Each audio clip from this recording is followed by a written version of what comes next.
L'art de la clarté stoïcienne, échapper à la vie réactive. Acti, le piège de la distraction et le pouvoir de la clarté. Ils ne veulent pas que vous pensiez clairement. Car si vous le faisiez, ne serait-ce que pendant 10 petites secondes, vous tourneriez immédiatement le dos à tout ce qui est en train de tuer votre esprit en silence. Vous cesseriez de supplier pour avoir une place à des tables où l'on ne vous estime pas. Vous ne perdriez plus votre souffle à expliquer votre valeur à des gens qui s'évertuent à vous mal comprendre. Vous refuseriez d'échanger votre paix intérieure, si durement acquise, contre une validation éphémère, et vous arrêteriez de vous torturer l'esprit juste pour entrer dans un moule conçu pour plaire aux autres. Si vous preniez un instant, vous verriez le piège pour ce qu'il est exactement. Un labyrinthe émotionnel complexe, conçu pour vous garder distrait, soumis et totalement prévisible. Dès l'instant où vous sortez de ce labyrinthe, au moment même où votre esprit devient calme, immobile et aiguisé comme une lame, vous devenez une menace pour l'ordre établi. La véritable clarté consume la manipulation. Elle arrache instantanément le masque de la fausse urgence, de la loyauté transactionnelle et de l'affection de façade. Prenez le temps d'analyser votre existence. Combien de vos décisions quotidiennes sont véritablement les vôtres? Combien ont été subtilement héritées, exigées ou attendues de vous par le monde qui vous entoure? Atteindre cet état ne relève pas de la surréflexion ou de l'accumulation de données mentales. Il s'agit de penser proprement. C'est le fondement absolu du stoïcisme. Ce n'est pas un état de détachement froid et insensible. C'est, au contraire, une pratique de la vérité disciplinée. C'est l'engagement à appeler chaque couche d'illusion jusqu'à ce que vos pensées vous appartiennent à nouveau entièrement. Si vous êtes épuisé de vivre dans une réaction perpétuelle, pris au piège d'un cycle sans fin de bruits extérieurs, c'est précisément là que le basculement intérieur doit commencer. Faites du choix de la clarté votre acte de rébellion silencieux. Que ce soit le signal définitif envoyé à votre moi futur que vous avez choisi la discipline plutôt que le chaos, la concentration plutôt que la distraction, et un esprit souverain que personne d'autre ne peut discrètement manipuler. Acte 2. La frontière entre la pensée intentionnelle et la réaction automatique. La plupart des gens traversent le monde avec l'impression de penser, alors qu'en réalité, ils ne font que réagir. La distinction entre les deux est subtile, mais profondément puissante. Une pensée authentique est consciente, intentionnelle et délibérée. Elle est activement construite, rigoureusement examinée et entièrement assumée par l'individu. Les réactions, en revanche, sont instantanées, automatiques et presque totalement invisibles pour un esprit non entraîné. Elles portent avec brio le masque de la pensée logique, mais sous ce vernis, elles ne sont rien d'autre que des échos émotionnels. Observez comment cela se produit. Quelqu'un élève la voix, et votre esprit défensif s'enflamme instantanément. Un choix difficile se profile à l'horizon, et vous ressentez la poigne serrée de l'anxiété, alors vous battez instinctivement en retraite. Vous vous rationalisez la chose, prétendant que vous êtes simplement intelligent, prudent ou hautement stratégique. Mais si vous remontez à l'origine de ce choix, vous découvrirez qu'il ne s'agissait pas du tout d'une décision consciente. C'était une réponse déclenchée par un stimulus, un éclair d'émotion brute se faisant passer pour de la clarté objective. Nous vivons dans une société qui valorise agressivement la vitesse au détriment de la profondeur. Dans cette course effrénée, la pose essentielle propre à l'être humain est totalement perdue. Tout est présenté comme urgent, tout est assourdissant. Pourtant, la clarté ne peut survivre dans le chaos. La pensée claire refuse d'être précipitée. Elle vous force à prendre du recul et à interroger votre paysage intérieur. D'où vient cette vague soudaine de sentiments? Sur quelle supposition sous-jacente suis-je en train d'agir? La grande majorité des gens ne se posent jamais ces questions. Ils ne pensent jamais à remettre en question le monologue intérieur qui tourne dans leur tête, parce qu'ils partent du principe aveugle que cette voix est la leur. Mais le plus souvent, ce n'est pas le cas. C'est l'écho d'un parent qu'ils ont passé leur vie à essayer de satisfaire, d'une foule qu'ils ont désespérément crainte, ou d'un système de croyances culturelles qu'ils ont absorbé sans consentement conscient. Sans un examen intérieur régulier, votre esprit devient un théâtre où se joue le scénario de tout le monde, sauf le vôtre. Acte 3. L'émotion non examinée et la liberté brutale de la perspective.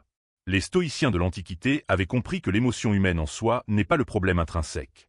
Le vrai danger réside dans l'émotion non examinée. Comme le faisait remarquer si bien le philosophe Épictète, ce ne sont pas les choses objectives qui nous troublent, mais plutôt nos jugements subjectifs sur ces choses. Cette seule prise de conscience porte en elle une forme de liberté brutale et libératrice. Si votre propre jugement intérieur est le principal architecte de votre souffrance, alors votre clarté possède le pouvoir exact requis pour le démanteler. Mais pour exploiter ce pouvoir, vous devez d'abord ralentir suffisamment pour identifier ce qui dirige réellement votre comportement. La plupart des gens ne ralentissent jamais pour regarder. Lorsqu'ils ressentent de la colère, ils rejettent immédiatement la faute sur quelqu'un d'autre. Lorsqu'ils ressentent de la honte, ils supposent passivement qu'ils la méritent. Lorsqu'ils ressentent de l'anxiété, ils l'acceptent comme la preuve absolue qu'il y a quelque chose à craindre. En réalité, chacun de ces courants émotionnels commence par une croyance sous-jacente. Si cette croyance fondamentale est erronée, l'émotion qui en résulte vous induira totalement en erreur. Il n'y a aucune sagesse à trouver dans cette boucle sans fin. Seulement une répétition perpétuelle, les mêmes disputes récurrentes, les mêmes crises mentales et les mêmes regrets amers. Pourtant, les gens continuent d'appeler ce cycle passif la vie. Si vous restez aveugle aux racines de vos réactions, comment pouvez-vous prétendre honnêtement que vos choix vous appartiennent? Réfléchissez profondément au nombre de décisions majeures que vous avez prises uniquement pour éviter un inconfort temporaire. À combien d'obligations avez-vous consenti simplement par un sentiment persistant de culpabilité? Combien de fois êtes-vous resté complètement silencieux? Non pas parce que vous étiez d'accord avec ce qui se disait, mais parce que votre corps redoutait la piqûre sociale de la désapprobation. Ce n'est pas un choix libre. C'est un mécanisme de survie basique habillé de politesse. Avec le temps, cette habitude répétitive se fige pour devenir ce que vous appelez votre personnalité. Vous n'êtes pas réellement une personne calme. Vous vous êtes simplement entraîné à étouffer impitoyablement votre feu intérieur. Vous n'êtes pas intrinsèquement indécis. Vous vous êtes juste conditionné à confondre l'inconfort émotionnel avec un danger réel. Acte 4. Faire face au miroir et construire un espace intérieur. À quoi ressemble une pensée authentique? Elle ressemble à de la tension. Elle se ressent comme une résistance intentionnelle. Elle exige un ralentissement agressif précisément au moment où le reste du monde accélère. C'est un processus intensément inconfortable, car la clarté exige une confrontation radicale, sans ciller. Pour y parvenir, vous devez vous regarder dans le miroir.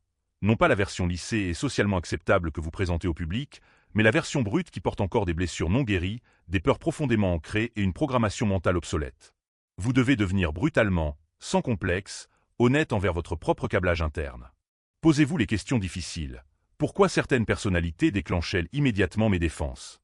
Pourquoi est-ce que j'évite activement des conversations spécifiques? Pourquoi est-ce que je répète consciemment des cycles destructeurs alors même que je sais qu'ils me nuisent? La clarté commence à prendre forme au moment exact où vous cessez de blâmer les circonstances extérieures pour vos états émotionnels et commencez à questionner rigoureusement leurs sources internes. Cela ne doit pas être fait dans un esprit d'autoflagellation, mais plutôt comme un acte de libération de soi. Lorsque vous réalisez que votre réaction émotionnelle initiale n'est pas le mot de la fin sur une question, mais simplement un point de départ de base, vous commencez à reprendre le contrôle. Vous cessez d'être une marionnette passive contrôlée par votre conditionnement passé. Vous arrêtez de céder votre pouvoir personnel dans chaque conversation anodine, chaque dispute mesquine et chaque décision soudaine. Vous cessez de laisser des sentiments transitoires faire des choix permanents à votre place. Au lieu de cela, vous apprenez à cultiver un espace délibéré entre le stimulus externe et votre réponse interne. Au sein de cet espace sacré, votre esprit redevient entièrement le vôtre. Acte V. L'illusion de la certitude et la nécessité du mouvement. La clarté ne hurle pas sa présence, elle chuchote. Elle vous invite à observer votre environnement intérieur sans vous précipiter vers une conclusion prématurée. Elle vous demande de vous asseoir tranquillement avec votre inconfort juste assez longtemps pour comprendre de quoi il est réellement fait. Elle vous enseigne que l'esprit humain n'est pas un champ de bataille violent d'émotions à conquérir par la force, mais un terrain riche à comprendre en profondeur. C'est là l'essence de la voie stoïcienne. Non pas l'éradication totale des sentiments humains, mais la capacité de voir ces sentiments avec une transparence absolue. C'est la volonté de balayer l'illusion dangereuse, selon laquelle votre toute première impulsion est intrinsèquement correcte. Le plus souvent, elle ne l'est pas. Votre première impulsion est toujours la voix la plus forte dans la pièce, mais elle est rarement le conseiller le plus sage. L'intelligence véritable vous demande d'attendre, de prendre du recul et de surveiller de près vos réponses physiologiques. La façon dont vos muscles se tendent, dont votre respiration se raccourcit et dont vos pensées s'emballent. Ce n'est qu'après avoir observé ces changements que vous répondez avec une intention consciente plutôt que par un réflexe aveugle. C'est un travail exceptionnellement difficile. Il est douloureux de se dire la vérité absolue quand toute votre existence a été soigneusement structurée autour de son évitement. Pourtant, chaque fois que vous choisissez la conscience éveillée plutôt que le pilote automatique inconscient, vous construisez des fondations psychologiques inébranlables en vous-même. Vous cessez d'être l'individu fragile qui a besoin que le monde extérieur entier change pour connaître la paix. À la place, vous devenez l'individu résili qui transporte sans effort sa clarté intérieure à travers le chaos extérieur. Ce calibre de clarté est bien plus qu'un simple état d'esprit. C'est une forme profonde de pouvoir. Il est calme, sans prétention et complètement immuable. Stimulus externe, la pause consciente, réponse raisonnée. Interroge Laressin. Est-ce vrai ou familier? La prochaine fois que vous ressentirez cette urgence familière et envahissante de réagir, pour défendre votre ego, pour vous retirer brusquement ou pour attaquer par frustration, forcez-vous à vous arrêter un instant. Demandez-vous, cette réaction est-elle vraiment la mienne ou est-ce un scénario hérité? Cette réponse est-elle la vérité absolue ou juste une vieille habitude? Ce seul moment délibéré de silence peut être la ligne de démarcation précise entre répéter aveuglément votre passé et créer consciemment votre avenir. C'est le cadeau ultime de la clarté stoïcienne. Le pouvoir de répondre plutôt que de réagir, la liberté de choisir plutôt que de se conformer, et la capacité de penser. Lorsque vous parvenez à exécuter ce basculement de manière cohérente, votre vie cesse d'être une collection désorganisée de réactions aléatoires et commence à se transformer en une carte précise que vous dirigez activement. Penser clairement ne consiste pas seulement à optimiser vos prises de décision. Il s'agit d'évoluer vers une personne qui n'a plus besoin d'être sauvée des confins de son propre esprit. Dans une époque noyée dans le bruit, c'est la forme de liberté la plus rare. Acte 6. Le mirage de la préparation et le piège du perfectionnisme. Si vous observez le monde de près, vous verrez une tragédie bien spécifique se jouer presque chaque jour. Elle ne se produit pas au grand jour. Elle a lieu au plus profond de la psyché humaine. Vous traversez un changement intérieur, un élan soudain, une étincelle d'inspiration ou une vague d'urgence absolue. Peut-être cela se manifeste-t-il sous la forme d'une attirance intense, d'une vague d'anxiété aiguë ou d'une excitation enivrante habillée en destin. Quelle que soit la forme qu'il prend, le coup frappe vite et fort. Sans même réaliser ce qui se passe, votre esprit conscient commence immédiatement à se démener pour construire un récit qui rende la chose logique. Vous commencez rarement par la raison objective. Vous commencez par l'émotion brute, et la logique arrive en boitant bien après coup, désespéré de valider le choix que votre corps a déjà fait. Je le sens bien, tout simplement, vous dites-vous. Ça doit être un signe. Mais et si ce sentiment intense n'était pas du tout une sagesse ancestrale? Et si ce n'était rien de plus qu'une simple familiarité? Et si cette familiarité profonde était fermement enracinée dans vos blessures psychologiques les plus anciennes? Les êtres humains trouvent un confort étrange et addictif dans ce qu'ils connaissent déjà, même lorsque ce qu'ils connaissent est activement douloureux. Vous vous surprendrez à être continuellement attiré par des personnes qui reflètent les dysfonctionnements de votre passé, non pas parce qu'il s'agit du grand amour, mais parce que c'est instantanément reconnaissable pour votre système nerveux. Vous ressentirez un sentiment d'urgence écrasant autour d'une opportunité médiocre, non pas parce qu'elle s'aligne sur vos valeurs, mais parce que vous êtes terrifié à l'idée de passer à côté. Vous confondez cela avec de l'intuition, alors qu'en réalité, vous êtes entraîné vers l'avant par la peur. Quand la peur prend le volant, la logique ne se défend pas, elle coopère. Elle revêt un masque sophistiqué et tisse une histoire hautement convaincante, conçue non pas pour vous guider vers la croissance, mais pour vous protéger de la confrontation avec la terreur qui se cache sous la surface. Cette dynamique fait des ravages dans les relations. Vous recevez un élan soudain d'attention de la part de quelqu'un et vous qualifiez cela de connexion instantanée entre deux âmes. En réalité, il pourrait s'agir d'un simple soulagement psychologique. Le soulagement que quelqu'un vous remarque enfin, ce qui vous pousse à vous accrocher à cette personne non pas par équilibre, mais parce que votre estime de vous-même était affamée. Cela se produit tout aussi fréquemment dans les choix de carrière. Vous recevez une offre d'emploi et votre estomac se noue instantanément. Ce n'est pas parce que cette voie correspond à votre objectif, mais parce que vous fonctionnez à partir d'un sentiment profond de pénurie. Vous vous convainquez rapidement que c'est la chance de votre vie, alors qu'en réalité, c'est juste la manifestation de votre grande panique. Si vous analysez votre histoire avec une honnêteté sans faille, vous découvrirez que la plupart de vos pires décisions ne découlaient pas d'un manque de données logiques. Elles découlaient d'une loyauté aveugle envers un sentiment intense que vous n'avez pas pris le temps de remettre en question une seule seconde. C'est là le vrai danger de l'émotion non examinée. Elle conduit le véhicule pendant que la logique se contente de décorer le tableau de bord. Vous agissez sous l'illusion d'être aux commandes, mais vous ne faites que commenter un scénario que votre monde intérieur blessé a décidé des heures auparavant. Acte 7. Embrasser le retour d'information de la réalité. Cette boucle psychologique n'est pas un défaut personnel, ni le signe d'un échec de caractère. C'est simplement le mécanisme primitif de l'esprit humain qui tente d'assurer votre survie. L'émotion est évolutionnairement ancienne. Elle est rapide comme l'éclair, profondément instinctive et agressivement protectrice.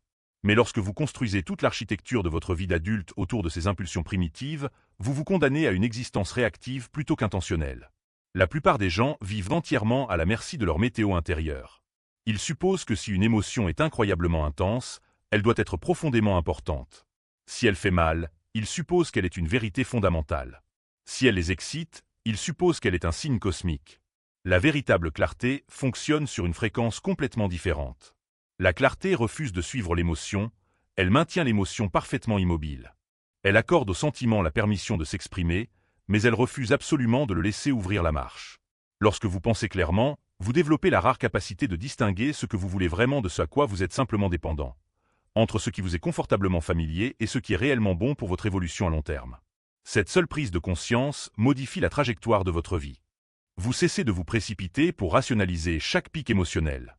Vous arrêtez de traiter chaque élan intérieur comme un appel divin. Vous commencez à accepter la réalité inconfortable selon laquelle on ne peut pas toujours faire confiance à son cerveau pour dire la vérité dans le feu de l'action, surtout lorsqu'il essaie activement de fuir la douleur. Vous vous forcez à ralentir. Vous attendez patiemment que la poussière émotionnelle retombe.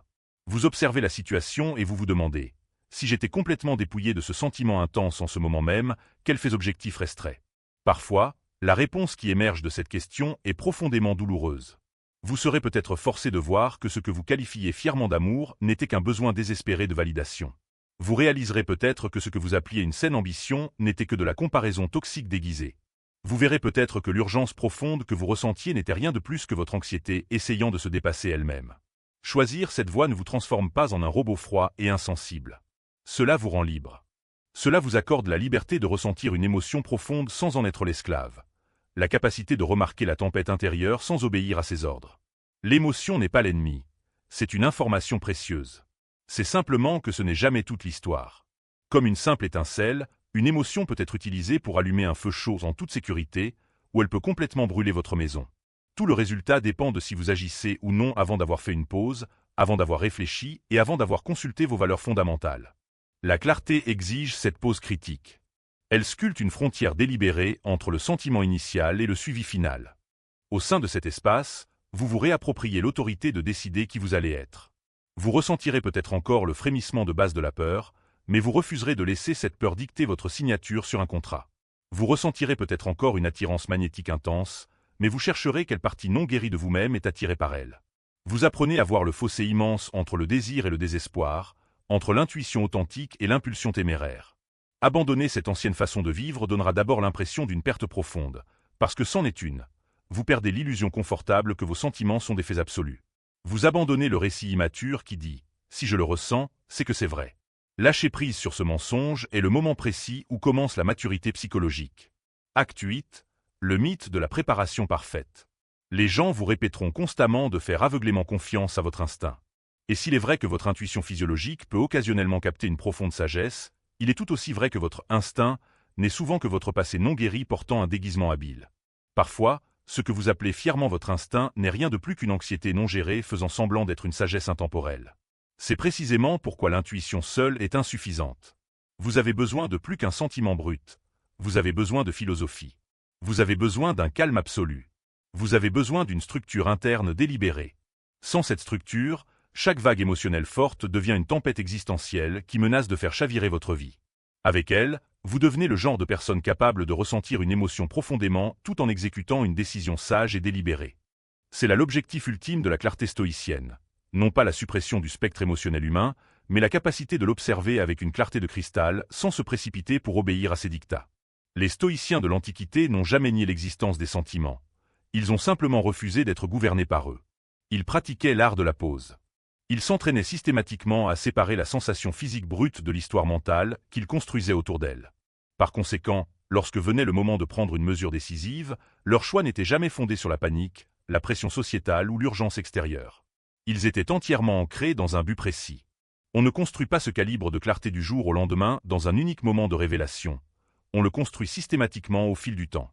Vous le bâtissez en remarquant vos schémas comportementaux récurrents, en vous surprenant en plein milieu d'une rationalisation et en vous demandant gentiment « Ce choix est-il basé sur une vérité objective ou est-il simplement profondément familier ?» Plus vous posez fréquemment cette question, plus vous acquérez de souveraineté interne. Ce n'est pas le genre de pouvoir utilisé pour dominer les autres. C'est le genre de pouvoir utilisé pour s'ancrer soi-même. C'est la force qui vous permet de vous déplacer harmonieusement à travers le chaos extérieur sans être détourné par chaque vague d'émotions passagères. Elle vous permet de voir avec une netteté parfaite même lorsque le bruit émotionnel est assourdissant parce que vous avez intériorisé une vérité que la plupart des gens passent leur vie entière à ignorer. Les émotions sont réelles, mais elles sont hautement peu fiables. Tant que vous ne pourrez pas les vivre sans leur obéir, vous danserez toujours sur un rythme écrit par quelqu'un d'autre. Mais au moment où vous arrêtez de danser, au moment où vous faites une pause, ressentez et choisissez consciemment, vous devenez virtuellement intouchable. Vous ne vivez plus une vie de réaction passive. Vous avancez avec une clarté calme et délibérée. Vous le faites non pas parce que cela semble facile ou confortable sur le moment, mais parce que c'est fondamentalement juste. Ce basculement subtil, bien que complètement invisible pour le monde extérieur, est le mécanisme exact qui transforme une vie chaotique et réactive en un chef-d'œuvre délibéré et puissant. C'est ce qui distille le bruit émotionnel en une action significative et ciblée. Avec le temps, c'est ce qui élève vos décisions quotidiennes de choix intelligents en engagement sacré. Acte 9. L'action comme véritable créatrice de clarté. La plupart des gens croient sincèrement faire preuve de responsabilité et de prudence lorsqu'ils choisissent d'attendre. Ils vivent dans l'illusion que plus ils hésitent, plus ils accumuleront naturellement de la clarté objective. Ils ne réalisent pas qu'ils n'attendent pas du tout la clarté, ils attendent la certitude. Ils espèrent une perfection sans faille et sans risque qui n'existe nulle part en dehors de leur propre imagination. Vous pouvez entendre se leur cacher dans le langage qu'ils utilisent tous les jours. J'ai juste besoin d'un peu plus de temps, ou, une fois que je serai complètement certain, je ferai enfin le grand pas. Sous ces mots aux apparences raisonnables se cache quelque chose de beaucoup moins noble, la peur pure. La peur, lorsqu'elle assume le masque sophistiqué de la logique, vous convaincra sans effort que l'hésitation prolongée est un signe de sagesse. Elle vous dit que l'inconnu est une menace existentielle, et que tant que vous ne pouvez pas prédire avec précision chaque résultat, vous n'êtes pas prêt à agir. Ce n'est pas de la clarté.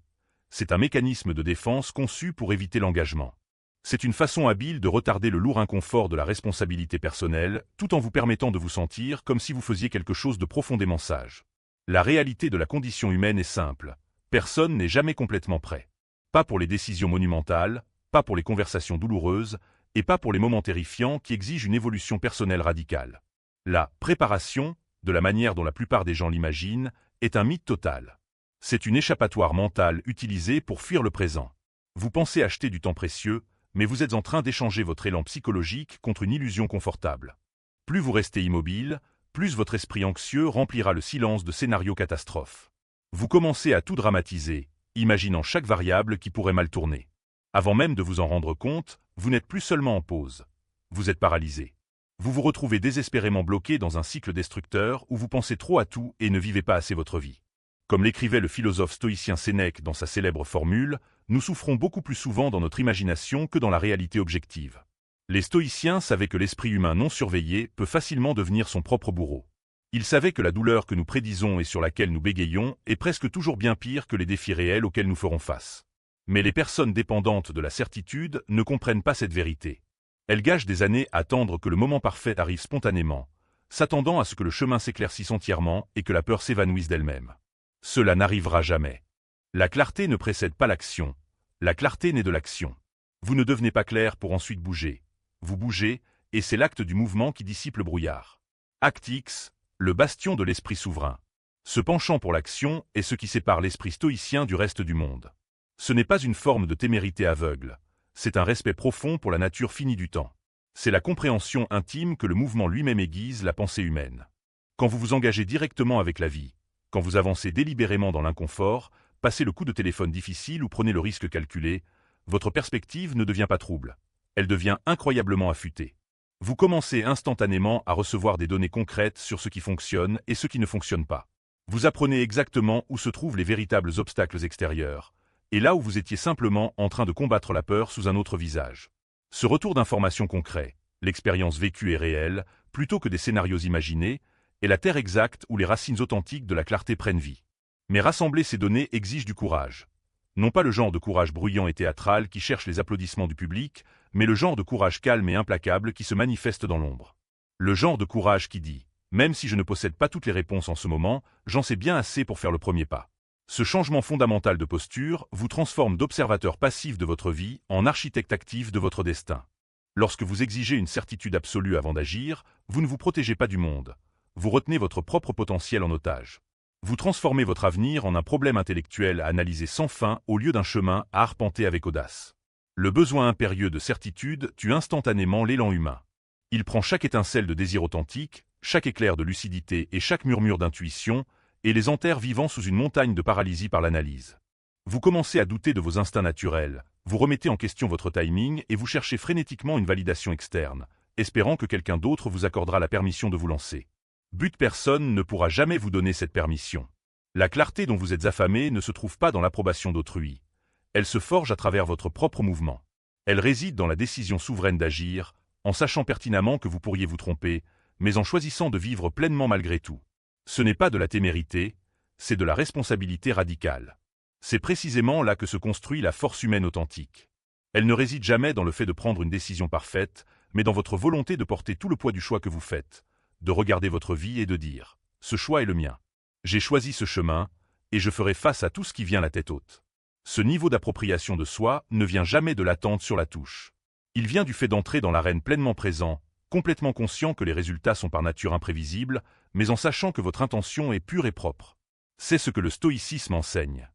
Non pas d'attendre que le monde devienne magiquement logique, mais de vous conduire d'une manière qui apporte de l'ordre et du sens au monde qui vous entoure. Vous n'avez pas besoin de voir le dernier chapitre pour commencer le livre. Vous n'avez pas besoin d'une carte sans défaut pour faire le premier pas, et vous n'avez certainement pas besoin de faire taire chaque doute avant d'aller de l'avant. Vous devez simplement être honnête sur ce qui vous retient réellement. Est-ce une sagesse réelle, ou juste de l'évitement? Est-ce une réflexion nécessaire, ou juste un retard habile? Plus vous attendez que la clarté arrive par la pensée passive, plus il devient difficile d'agir. La décision gonfle dans votre esprit comme une ombre immense, et les ombres se nourrissent voracement du temps. Plus vous leur donnez de temps, plus elles deviennent sombres et terrifiantes. Mais au moment où vous bougez, au moment où vous choisissez de décider, même en l'absence de certitude absolue, vous dépouillez instantanément ces ombres de leur pouvoir. Vous interrompez le schéma passif. Vous arrêtez de gaspiller une énergie précieuse sur un problème théorique qui n'a jamais été destiné à être résolu dans votre tête, mais qui a été conçu pour être vécu dans la pratique et le réel. Ce basculement change tout parce qu'il vous apprend à vous faire confiance. Vous développez de l'assurance non pas parce que vous connaissez toujours les bonnes réponses, mais parce que vous n'êtes plus terrifié à l'idée de vous tromper. C'est ce qui rend votre esprit résilient, non pas la perfection, mais le mouvement persistant, non pas les garanties, mais la croissance continue. Même si la décision vous éclate au visage, même si elle mène directement à la douleur, c'était tout de même la bonne démarche. Pourquoi? Parce que vous avez agi depuis un espace de cohérence interne plutôt que depuis un espace de peur. À travers cette action, vous gagnez une leçon qui n'aurait pu être enseignée d'aucune autre manière. Quelque chose de vivant, quelque chose de mérité et quelque chose de réel. Cette réalité, quelle que soit sa nature désordonnée ou imparfaite, sera toujours infiniment plus utile que le fantasme pur de la certitude absolue.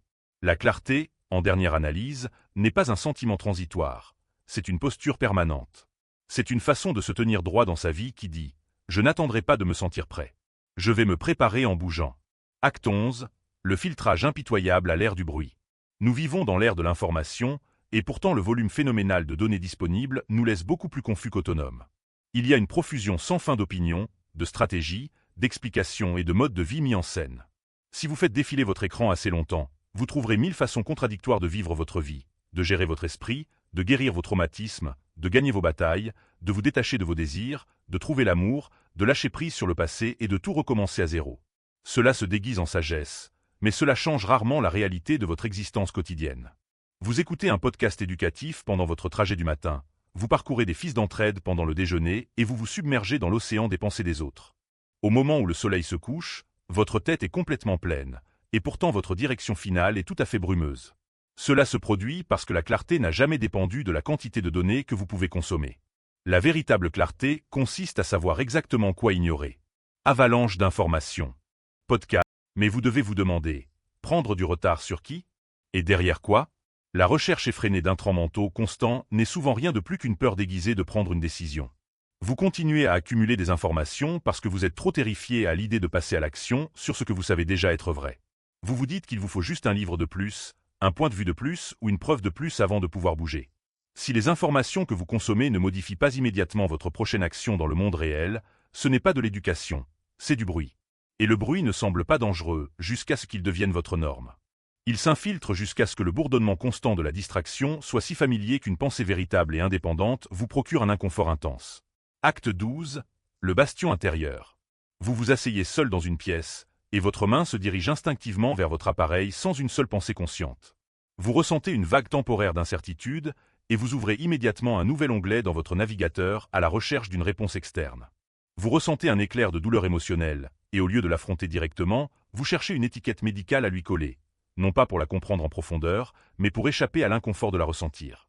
Ce n'est pas de l'apprentissage. C'est de l'évitement portant un masque sophistiqué. Le psychologue Carl Jung nous a averti que les gens feraient n'importe quoi, aussi absurde que cela puisse être, pour éviter de faire face à leur propre âme.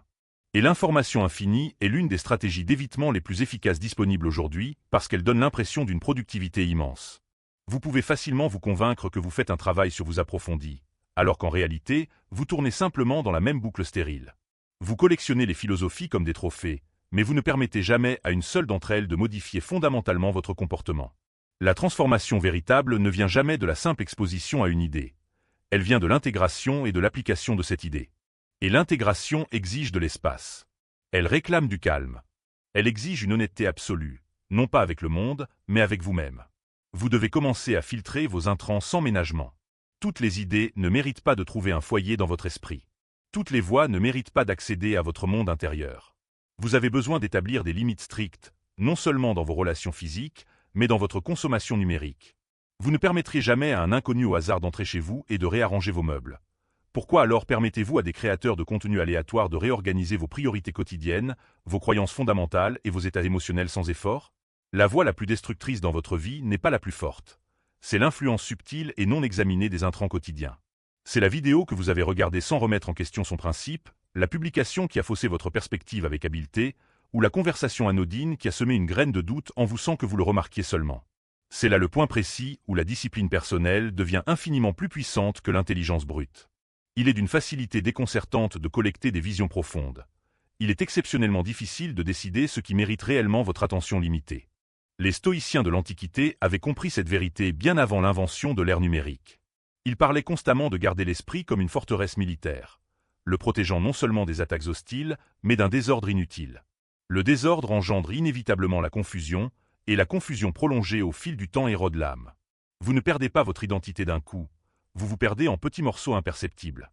Vous vous perdez une influence non examinée après l'autre, une distraction après l'autre qui s'est lentement solidifiée pour devenir une habitude quotidienne, un article après l'autre qui a discrètement semé le doute en vous, ou un conseil après l'autre qui semblait brillant mais vous a éloigné de ce que vous saviez déjà être vrai. Commencez à vous poser des questions totalement différentes lorsque vous interagissez avec le monde. Arrêtez de vous demander « Est-ce que c'est intéressant ?» ou « Est-ce que c'est populaire ?» Demandez plutôt « Est-ce que ces données m'aident à bouger ?» Est-ce qu'elles affûtent ma toute prochaine décision? Est-ce qu'elles s'alignent avec les valeurs que j'ai choisi de vivre?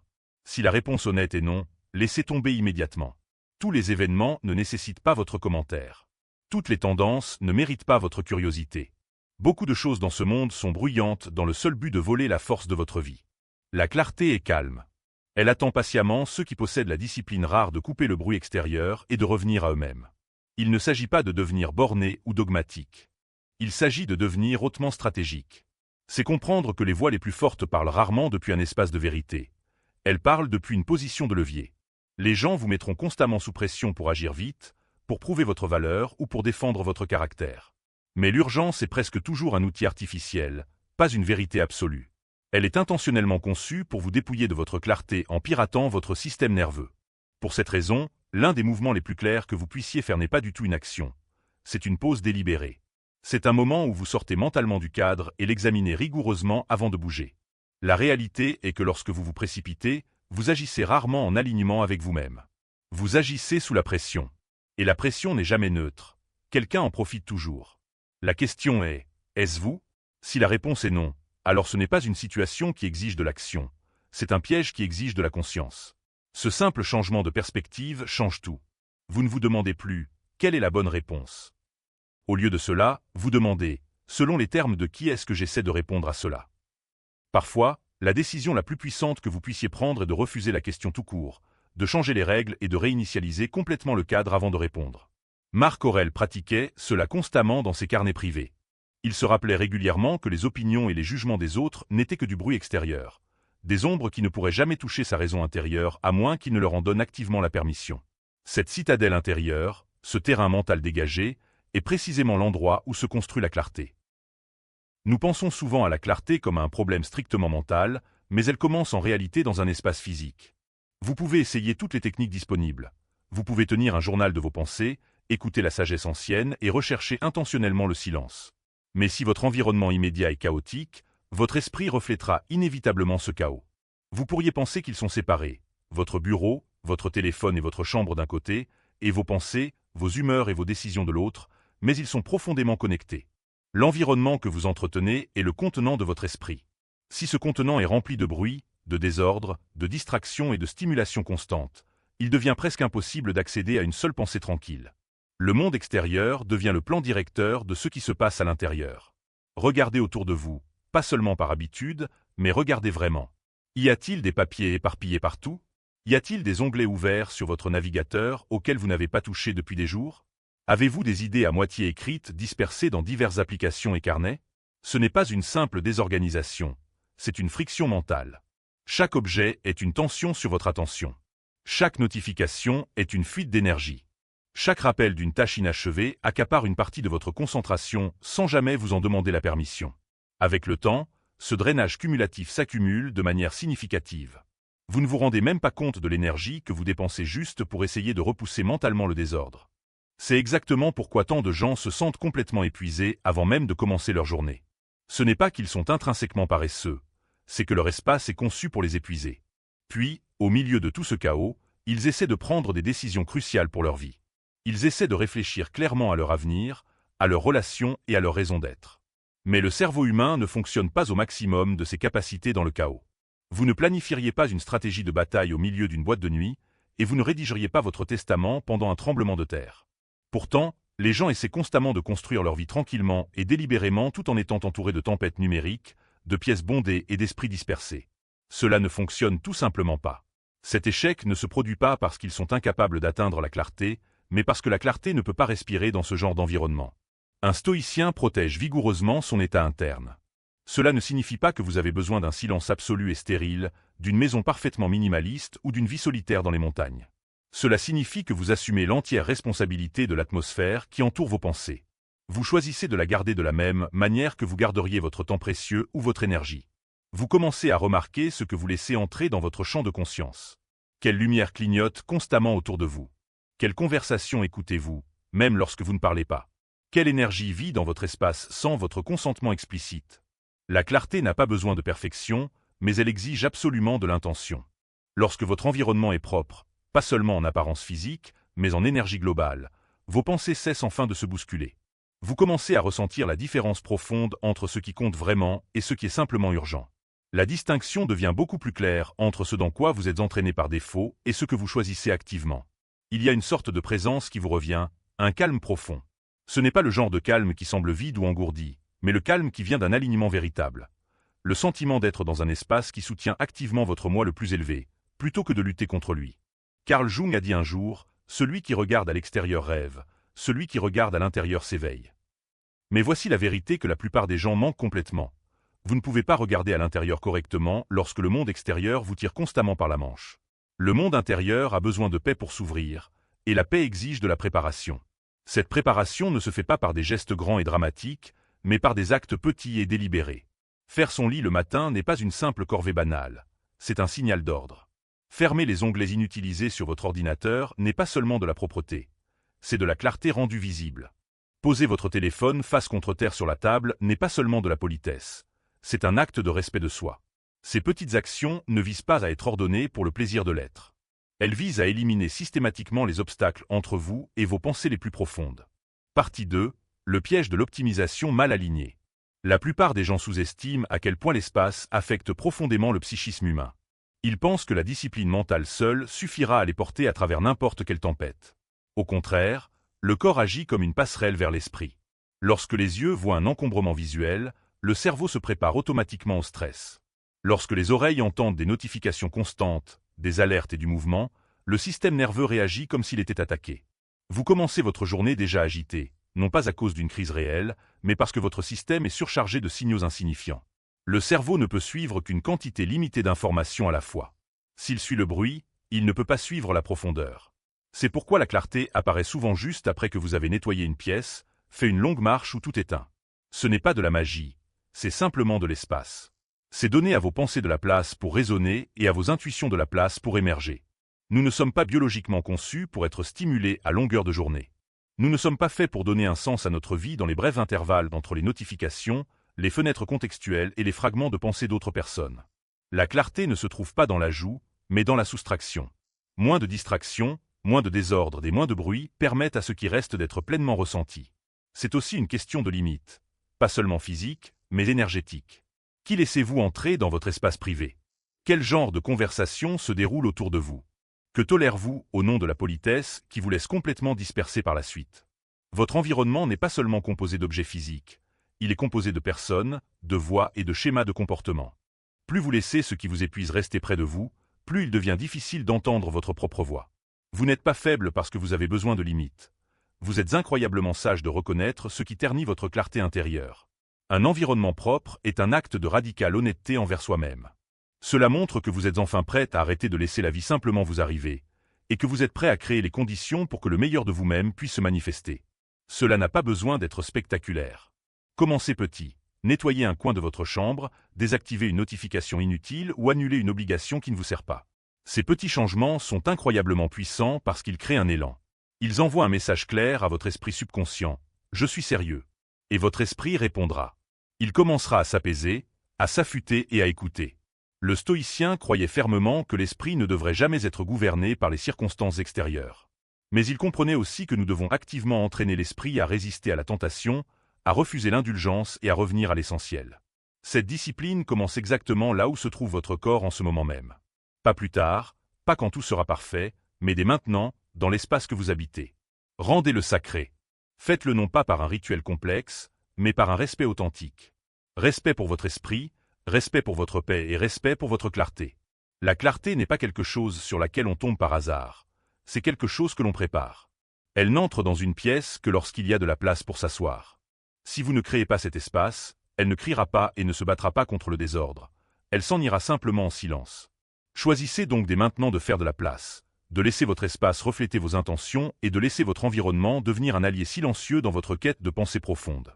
C'est là que commence la clarté, non pas dans vos pensées, mais dans le lieu où ces pensées sont autorisées à se déployer. La plupart des gens ne savent pas réellement pourquoi ils optimisent leur vie. Ils pensent le savoir. Ils utilisent volontiers de grands mots comme la paix, la liberté, l'amour et le sens. Mais si vous observez attentivement leurs actions quotidiennes, quelque chose ne tourne pas rond. Ils disent vouloir la paix, mais ils ne lâchent jamais le chaos. Ils restent dans des relations qui les vident, des emplois qui les agitent et des routines qui n'offrent absolument aucun espace pour respirer. Ils disent vouloir la liberté, et pourtant ils continuent de courir après le genre d'approbation externe qui les rend prisonniers de l'opinion des autres. Ils disent vouloir se sentir entiers, mais ils construisent leur vie autour de fragments. Le statut, les abonnés, l'attention et le bruit. Ils ne s'en rendent pas compte, mais leurs décisions quotidiennes répondent déjà à la question qu'ils n'ont jamais pris le temps de se poser. Pourquoi suis-je réellement en train d'optimiser? Que vous en soyez conscient ou non, vous optimisez toujours pour quelque chose. Chaque choix que vous faites est un vote en direction de ce qui compte le plus pour vous. Non pas ce que vous dites important, mais ce qui gouverne réellement vos choix. C'est ce qui rend cette prise de conscience si inconfortable. Vos résultats ne contredisent pas vos valeurs, ils les exposent. Vous pensez peut-être que vous êtes simplement malchanceux, distrait ou bloqué, mais la plupart du temps, vous êtes juste parfaitement aligné avec une priorité à laquelle vous n'aviez pas l'intention de donner du pouvoir. Peut-être que cette priorité est le confort. Peut-être que c'est la reconnaissance. Peut-être que c'est l'illusion du contrôle.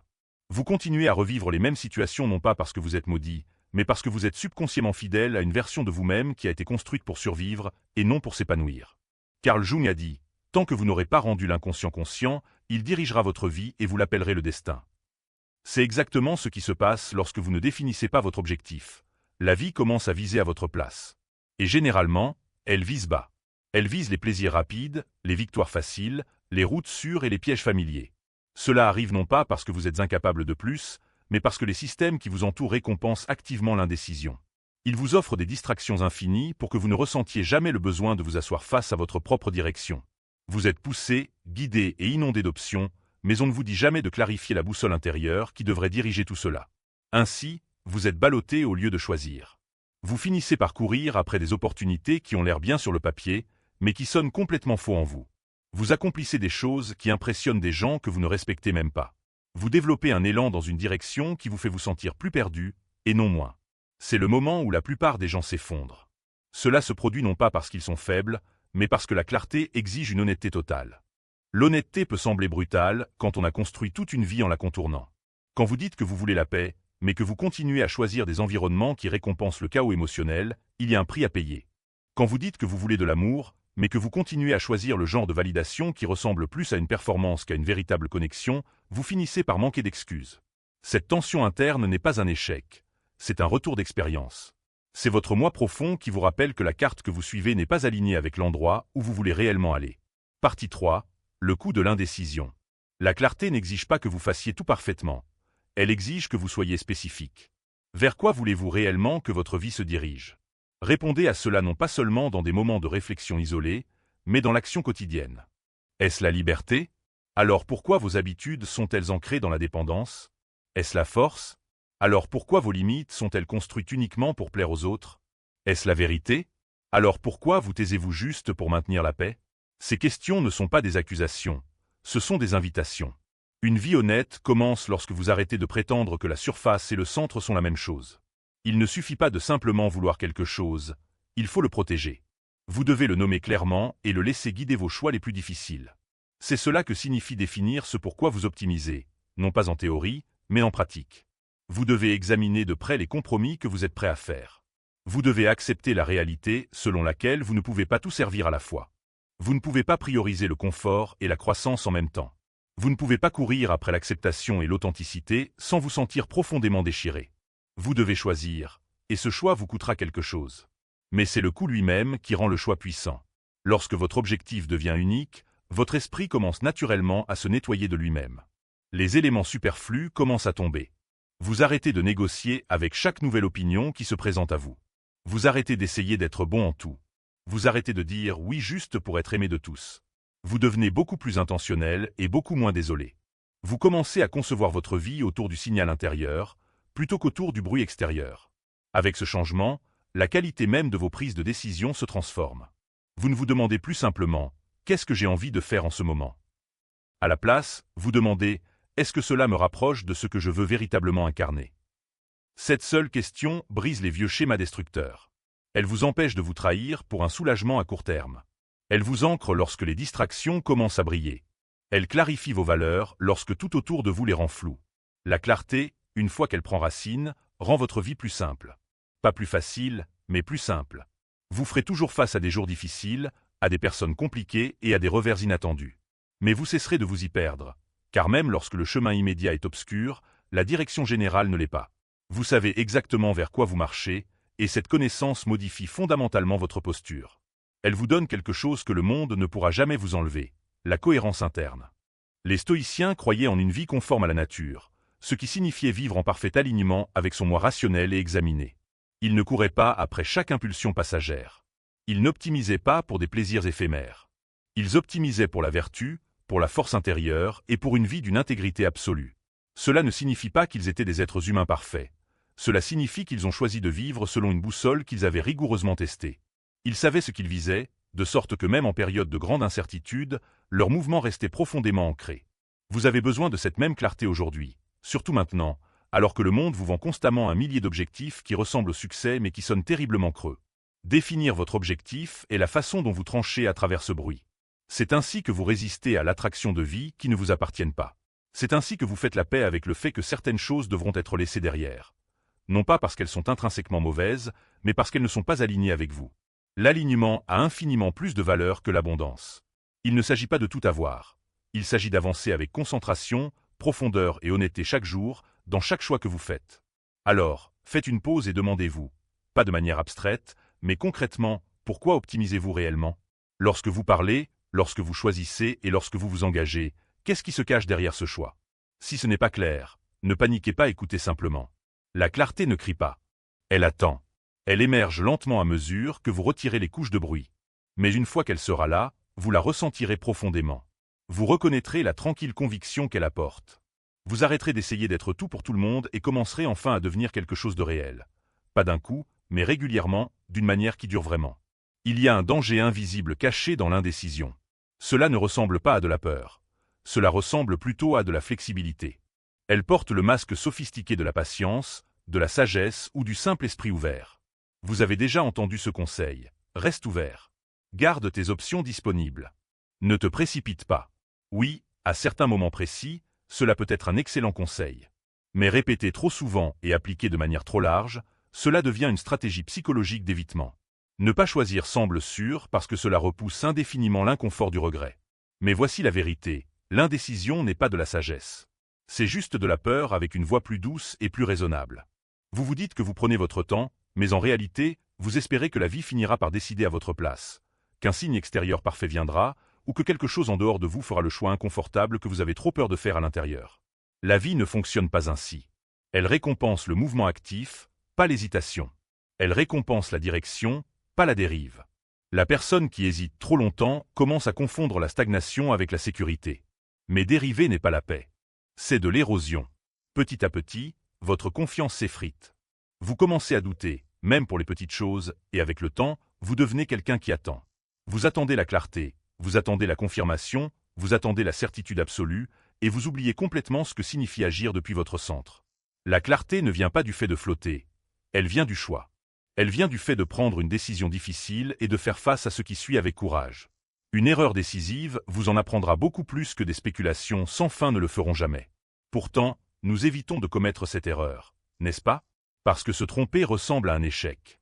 Cela blesse l'ego et vous fait douter de votre propre jugement. Et pourtant, l'indécision porte un coup lourd qui lui est propre. Un coup plus discret, mais bien plus durable. C'est le genre de coup où les jours passent et rien ne change, où les années défilent et vous vous posez toujours des questions, toujours en train de peser le pour et le contre, toujours en train d'attendre. Ce n'est pas de la prudence, c'est de l'évitement enveloppé dans le langage de la raison. Marc Aurèle a écrit un jour, « Souvent se rend coupable d'injustice celui qui n'agit pas, et non pas seulement celui qui agit. » C'est un puissant renversement de perspective. Nous sommes tellement terrifiés à l'idée de mal faire, mais nous craignons rarement le poids immense de ce que nous n'avons pas fait. Les mots que nous n'avons pas dits, les démarches que nous n'avons jamais entreprises, les idées que nous avons laissées mourir avant même qu'elles ne naissent. Le pire, c'est que ces pertes ne crient pas. Elles ne se brisent pas bruyamment comme le font les mauvaises décisions. Elles s'effacent simplement en silence à l'arrière-plan. Soudain, votre vie n'est plus construite sur des choix actifs. Elle est entièrement construite sur des omissions. Des choses qui ne se sont jamais produites parce que vous vous êtes dit que ce n'était pas le bon moment. Nous le justifions par des phrases nobles. « Je suis sage. Je ne suis juste pas encore sûr. » Mais creusez plus profondément, et vous trouverez généralement la peur. La peur d'être jugé, la peur de fermer une porte à jamais, la peur de l'échec et la peur d'un changement d'identité.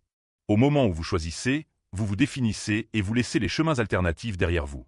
Cette finalité nous effraie. Alors nous retardons l'échéance. Nous disons oui et non en même temps. Nous vivons au milieu, à moitié engagés, à moitié présents et à moitié vivants. Mais on ne grandit pas là. On grandit sur le fil, là où les décisions exigent que l'on soit véritablement vu, et où l'on s'engage dans quelque chose tout en sachant que cela pourrait ne pas fonctionner. Votre clarté s'aiguise non pas avant le choix, mais après celui-ci. Le mouvement apporte le contraste nécessaire. Il vous montre le terrain réel. Vous faites un pas en avant, et le brouillard commence à se dissiper. Même si cela s'avère être le mauvais chemin, au moins maintenant vous le savez avec certitude. Vous ne vous posez plus de questions. Vous apprenez, vous vous adaptez et vous devenez quelqu'un qui avance. Ce mouvement n'a pas besoin d'être bruyant ou audacieux, et il n'a pas besoin de changer toute votre vie du jour au lendemain. En revanche, il doit être uniquement le vôtre, choisi, assumé et clair. Plus vous vous exercez à choisir, plus votre discernement devient fort. Vous arrêtez d'avoir besoin de l'opinion de tout le monde, vous arrêtez d'avoir besoin de vous sentir parfaitement prêt, et vous commencez à faire confiance au fait que la clarté n'est pas une destination finale, mais le résultat d'une marche menée avec intention. Carl Jung pensait que l'indécision provenait souvent d'une scission profonde au sein du psychisme, un conflit entre deux désirs ou peurs opposées. Il y a la partie de vous qui veut être vue, et la partie de vous qui veut rester parfaitement en sécurité. Il y a la partie de vous qui aspire à une profonde transformation, et la partie qui s'accroche désespérément au confort de ce que vous avez toujours été. Cette tension interne n'est pas un défaut, c'est une composante fondamentale de l'être humain. Mais si vous ne la résolvez pas par un choix conscient, elle vous gouvernera discrètement depuis l'ombre. Vous continuerez à dire « peut-être », alors que votre âme hurle un oui définitif ou un non ferme. Ne glorifiez pas l'indécision. Ne confondez pas le retard avec la profondeur. La vraie profondeur vient du fait de s'engager de tout son poids, de dire « je ne sais pas comment cela se termine, mais je choisis ce chemin malgré tout », puis de laisser tout ce qui s'ensuit de vous façonner. C'est exactement ainsi que se construit la force intérieure, non pas en connaissant l'avenir, mais en étant prêt à l'affronter selon vos propres termes. Vous ferez peut-être des erreurs, et vous changerez peut-être d'avis plus tard. Cela fait partie du processus de manière acceptable. Mais l'indécision n'est jamais neutre. Elle coûte une énergie précieuse, draine la concentration et maintient votre attention divisée en permanence. Vous ne pouvez pas être pleinement présent sur votre chemin actuel si votre esprit est encore en train de négocier sur un autre. La décision crée la clôture, et la clôture crée la paix. Pas toujours le confort, mais une paix véritable. Une sorte de calme intérieur qui dit « c'est la direction que je prends ». Ce calme est le lieu où vit la vraie clarté. Si vous avez flotté, revenez sur terre.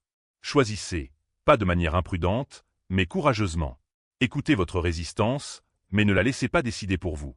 Entendez votre peur, mais ne la laissez pas écrire votre scénario. Définissez vos valeurs, vérifiez votre direction, puis avancez. Attendre le moment parfait est le piège le plus séduisant de tous, car cela vous donne l'impression d'être sage alors qu'en réalité, vous êtes juste en retard. Laissez votre clarté venir du mouvement, laissez votre confiance naître de l'action, et laissez votre force venir non pas de l'absence de doute, mais du fait de ne plus avoir besoin d'éviter le doute pour avancer. C'est ainsi que se construisent les personnes décidées, non pas en étant certaines, mais en étant prêtes. Plus vous devenez prêt, moins la peur a le pouvoir de vous immobiliser. Partie 4. Disponibilité contre alignement. La plupart des gens ne se rendent pas compte à quel point ils choisissent souvent ce qui est facile plutôt que ce qui a du sens. Cela se produit non pas parce qu'ils manquent de profondeur ou de vision, mais parce que le monde leur présente constamment des options explicitement conçues pour les distraire. Des voies se dessinent, des offres sont faites et des personnes manifestent de l'intérêt. Parce que quelque chose est facilement disponible, et parce que cela se trouve déjà juste devant eux. Ils supposent automatiquement que cela vaut la peine d'être poursuivi. Mais la disponibilité ne signifie pas l'alignement. Ce n'est pas parce que quelque chose est à portée de main que c'est bon pour vous. Ce n'est pas parce que quelqu'un vous veut que cette personne est bonne pour votre âme. Ce n'est pas parce qu'une porte s'ouvre que vous étiez destiné à la franchir. Nous courons instinctivement après ce qui est facile d'accès, ce qui est immédiatement gratifiant et ce qui nous évite de rester assis dans l'inconfort de l'incertitude. Ce faisant, nous perdons la capacité d'attendre, de faire une pause et de discerner. Nous oublions comment choisir délibérément, et lentement, notre vie se remplit de ce qui était pratique, plutôt que de ce qui était vrai. Vous vous retrouvez dans des relations dans lesquelles il a été incroyablement facile de tomber, mais dans lesquelles il est exceptionnellement difficile de grandir. Vous acceptez des emplois qui paient juste assez pour vous occuper, mais pas assez pour vous faire vous sentir vraiment vivant. Vous remplissez votre calendrier d'obligations sans fin que vous n'avez jamais choisi consciemment. Tout cela simplement parce qu'elles vous ont été proposées, et non parce qu'elles étaient en phase avec ce que vous êtes. Carl Jung a dit un jour, « Le privilège d'une vie est de devenir qui vous êtes vraiment. » Mais ce privilège est perdu à l'instant précis où vous commencez à construire votre identité sur ce qui est disponible plutôt que sur ce qui est authentique. Lorsque votre direction est dictée par ce qui se trouve à proximité, vous devenez un personnage passif de votre propre histoire. Vous vous adaptez au calendrier des autres, aux attentes des autres et aux définitions du succès des autres. Pire encore, vous commencez à croire que c'est ce que vous vouliez depuis le début. Vous arrêtez de vous demander si la vie que vous menez est réellement la vôtre. Un stoïcien ne fonctionne pas de cette manière. Un stoïcien ne prend jamais de décision de vie basée purement sur la commodité. Il n'est pas séduit par l'urgence, la flatterie ou les modes passagères. Il choisit ce qui est nécessaire. Non pas ce qui brille, et non pas ce qui est grandement loué, mais ce qui est directement aligné avec le genre de caractère qu'il essaie activement de construire. Il sait que les choses qui comptent le plus dans la vie arrivent presque toujours lentement. Elles exigent une grande patience, un engagement à long terme et une clarté affûtée. Si votre esprit réagit constamment à ce qui est placé directement sous vos yeux, vous n'aurez pas la présence d'esprit nécessaire pour voir ce qui vous appartient réellement. C'est le point précis où l'autodiscipline devient la forme ultime du respect de soi. Elle se manifeste lorsque vous ne dites plus oui simplement parce que c'est facile, et lorsque vous ne poursuivez plus un chemin simplement parce qu'il est possible. Au lieu de cela, vous commencez à filtrer la vie à travers un prisme complètement différent. Vous demandez, est-ce que cela correspond à la direction que je choisis activement? Est-ce que cela reflète les valeurs que je prétends défendre? Le plus souvent, la réponse honnête sera non.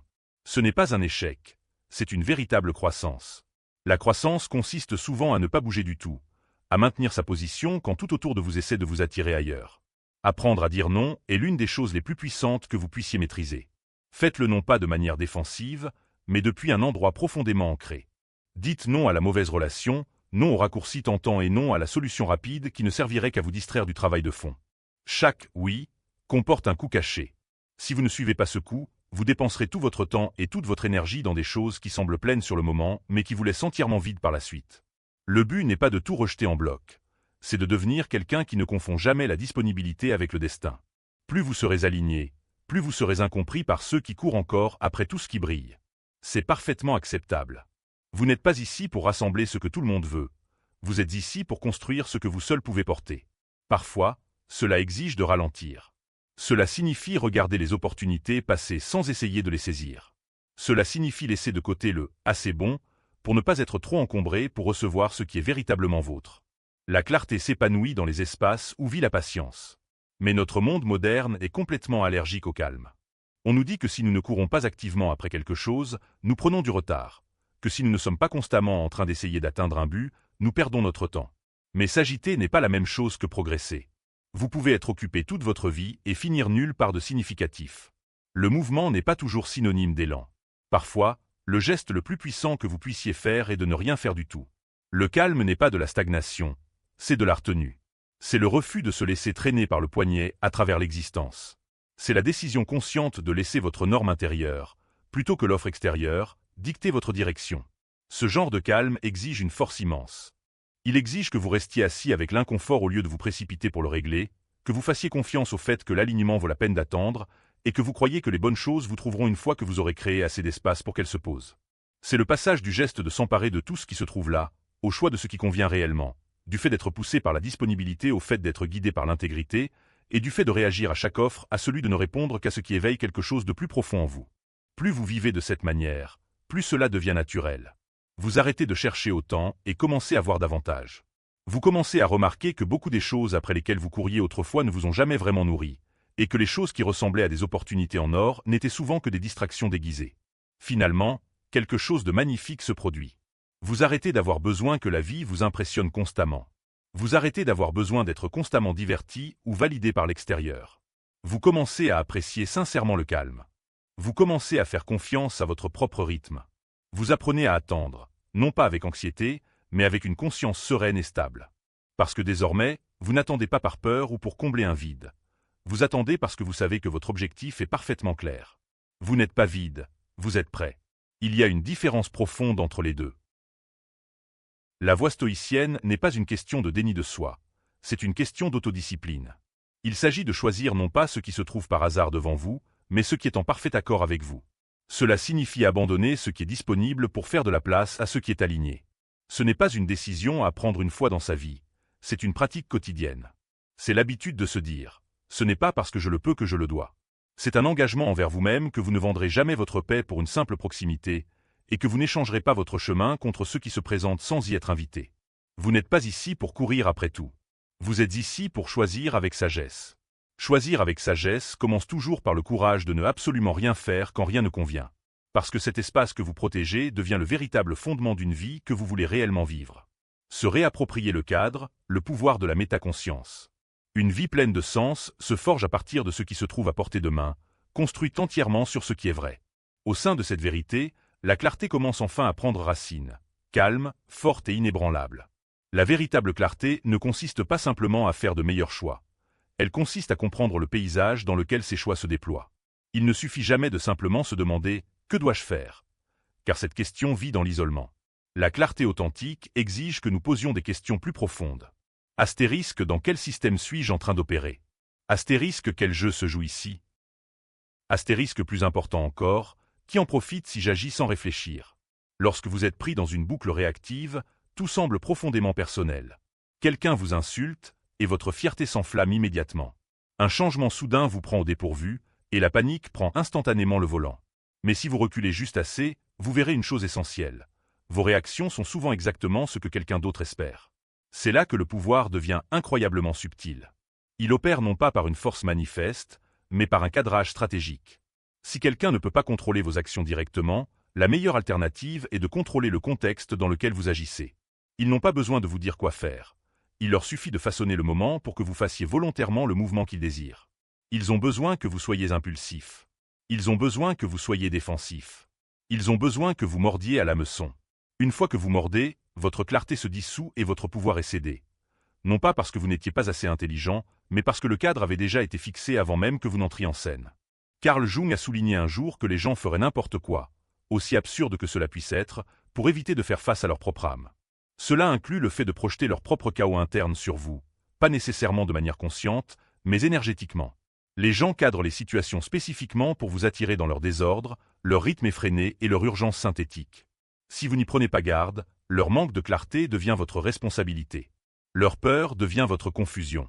Leur manipulation devient votre erreur. Tout cela commence parce que vous ne vous êtes pas arrêté pour vous demander « dans le cadre de qui suis-je en train d'opérer en ce moment même ?» Vous voyez cette dynamique partout. Astérisque dans les disputes. Quand un adversaire essaie de définir les termes avant même que vous n'ayez la chance de parler point. Astérisque dans les affaires. Quand on vous pousse à prendre une décision rapide avant qu'une opportunité ne soit censée disparaître point. Astérisque dans les relations. Quand le silence est utilisé comme une arme et que le timing est orchestré pour basculer le rapport de force point. Ce ne sont pas de simples interactions aléatoires. Ce sont des cadres. Ce sont des structures invisibles qui dictent votre façon de penser, de ressentir et de répondre, à moins que vous ne preniez intentionnellement la pause nécessaire pour les reconnaître. Tant que vous ne reconnaissez pas le cadre, vous ne pensez pas réellement avec votre propre esprit. Vous pensez à l'intérieur du design de quelqu'un d'autre. Dès l'instant où vous voyez le cadre, vous interrompez la manipulation. Vous en sortez complètement. Au lieu de réagir, vous observez. Vous commencez à vous demander, non seulement qu'est-ce qu'on me dit, mais pourquoi me le dit-on de cette façon? Qui gagne-t-il si je le crois? C'est cela, le pouvoir de la métaconscience. Elle offre l'espace psychologique nécessaire pour choisir votre prochain mouvement sans être poussé. Depuis cet espace, vous réclamez la pleine paternité de votre propre récit.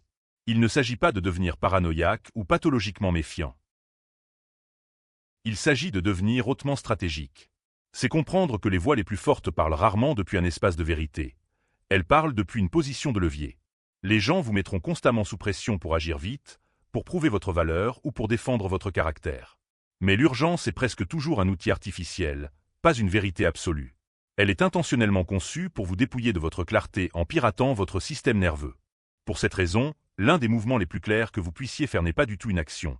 C'est une pause délibérée. C'est un moment où vous sortez mentalement du cadre et l'examinez rigoureusement avant de bouger. La réalité est que lorsque vous vous précipitez, vous agissez rarement en alignement avec vous-même. Vous agissez sous la pression. Et la pression n'est jamais neutre. Quelqu'un en profite toujours. La question est, est-ce vous? Si la réponse est non, alors ce n'est pas une situation qui exige de l'action. C'est un piège qui exige de la conscience. Ce simple changement de perspective change tout. Vous ne vous demandez plus, quelle est la bonne réponse? Au lieu de cela, vous demandez, selon les termes de qui est-ce que j'essaie de répondre à cela? Parfois, la décision la plus puissante que vous puissiez prendre est de refuser la question tout court, de changer les règles et de réinitialiser complètement le cadre avant de répondre. Marc Aurèle pratiquait cela constamment dans ses carnets privés. Il se rappelait régulièrement que les opinions et les jugements des autres n'étaient que du bruit extérieur, des ombres qui ne pourraient jamais toucher sa raison intérieure à moins qu'il ne leur en donne activement la permission. Cette citadelle intérieure, ce terrain mental dégagé, est précisément l'endroit où se construit la clarté. On n'y parvient non pas en pensant intensément, mais en pensant différemment, en dézoomant du stimulus immédiat et en gardant les yeux fermement fixés sur le long terme. Qui voulez-vous être en ce moment, et qui en profite si vous l'oubliez? Section 2. Le véritable prix de l'inaction, le danger de l'immobilité. Parfois, ce n'est même pas une autre personne qui vous cadre. C'est votre propre passé, votre conditionnement et votre peur profonde d'être mal compris, rejeté ou mal aimé. Ces vieux scénarios internes vous chuchoteront à l'oreille au moment précis où vous aurez le plus besoin de clarté. Ils vous diront de prouver qu'ils ont tort, dis quelque chose tout de suite, ou ne laisse pas passer ta chance. Si vous ne remettez pas ces murmures en question, vous finissez par les rejouer. Non pas parce qu'ils sont vrais, mais parce qu'ils ont été répétés dans votre système nerveux pendant des années. C'est pourquoi la clarté n'est pas qu'un simple exercice intellectuel. C'est une pratique rigoureuse de liberté mentale. C'est la capacité durement acquise d'interrompre votre propre pilote automatique et de contester les cadres, tant extérieurs qu'intérieurs. C'est la force de dire. Astérisque, ce n'est pas parce que cela semble urgent que ça l'est point. Astérisque, ce n'est pas parce que cela semble familier que c'est juste point. Astérisque, ce n'est pas parce qu'on me pousse à choisir maintenant que je dois le faire point. Ce type de maîtrise de soi ne vous rend pas froid. Il vous rend calme. Il ne vous rend pas indécis, il vous rend profondément délibéré. Avec le temps, cela vous confère un avantage tranquille et redoutable. Pendant que tous les autres se bousculent pour répondre, se défendre et faire leurs preuves, vous observez calmement tout l'échiquier. Vous bougez depuis une position de clarté, pas de panique. Dans un monde complètement accro à la réaction constante, ce genre de sang-froid est incroyablement rare et puissamment efficace. Les esprits les plus forts ne sont pas simplement ceux qui ont les meilleures réponses. Ce sont ceux qui sont capables de ralentir assez longtemps pour remettre en question la question elle-même. Ils comprennent que chaque situation comporte des fils invisibles, et que parfois, la clarté ne consiste pas à couper le fil. Elle consiste à lever les yeux pour voir exactement qui le tient. Ainsi, avant de parler, avant d'agir et avant de décider, prenez cette inspiration supplémentaire. Demandez-vous, non seulement qu'est-ce que je veux, mais qu'est-ce qui est en train d'être mis en place ici? Qui gagne si je me dépêche? Que se passe-t-il si je choisis de ne pas mordre à l'hameçon? Ce moment spécifique de conscience est l'endroit où vit votre liberté. La véritable liberté ne se trouve pas dans l'évitement de tout conflit, mais dans le refus catégorique de se faire manipuler. La clarté est l'art profond de voir bien au-delà de la surface et de maintenir son centre lorsque le monde essaie de vous ébranler. Il ne s'agit pas de gagner chaque situation individuelle, il s'agit de refuser de se perdre en elle. C'est cela le vrai cadre qui vaut la peine d'être protégé. Le cadre d'un esprit qui pense avant de bouger, regarde avant de parler, et c'est exactement quand le silence est pouvoir et quand l'action est liberté. Il fonctionne ainsi non pas parce qu'il est intrinsèquement plus intelligent, mais parce qu'il est totalement souverain. Et dans cette souveraineté, la clarté devient votre réglage par défaut permanent, et non une exception rare. La plupart des gens hésitent avant de prendre une décision majeure parce qu'ils sont terrifiés à l'idée de faire le mauvais choix. Ils imaginent de manière vivace l'embarras potentiel, la perte et le chaos qui pourraient s'en suivre. En conséquence, ils attendent. Ils temporisent. Ils se répètent, j'ai juste besoin d'un peu plus de temps. Mais alors qu'ils évaluent sans cesse les risques liés à l'action, ils ne calculent presque jamais le coût catastrophique de l'inaction. Quel est le coût réel de ne absolument rien faire? Qu'est-ce qui commence à pourrir lentement dans le silence? Quelle opportunité s'efface complètement de la vue pendant que vous hésitez, en vous convainquant qu'il s'agit de sagesse alors que ce n'est que de la peur déguisée? L'esprit humain possède un étrange biais inhérent. Il exagère de manière disproportionnée le poids d'un pas en avant tout en minimisant complètement le lourd tribut lié au fait de rester parfaitement immobile. Vous pourriez passer des jours, des semaines ou des mois à analyser le moindre mouvement que vous pourriez faire. Pourtant, nous tournons rarement cette même intensité analytique vers l'intérieur pour nous demander « Que se passera-t-il si je continue à éviter cela ?» Et si absolument rien ne change? Pas seulement pour aujourd'hui, mais pour les années à venir? Si cette question ne vous glace pas le sang, elle le devrait absolument. Le temps ne s'arrête pas pendant que nous hésitons. Il continue d'avancer implacablement. Souvent, les plus grands dommages dans la vie ne sont pas causés par les mauvaises choses que nous faisons activement.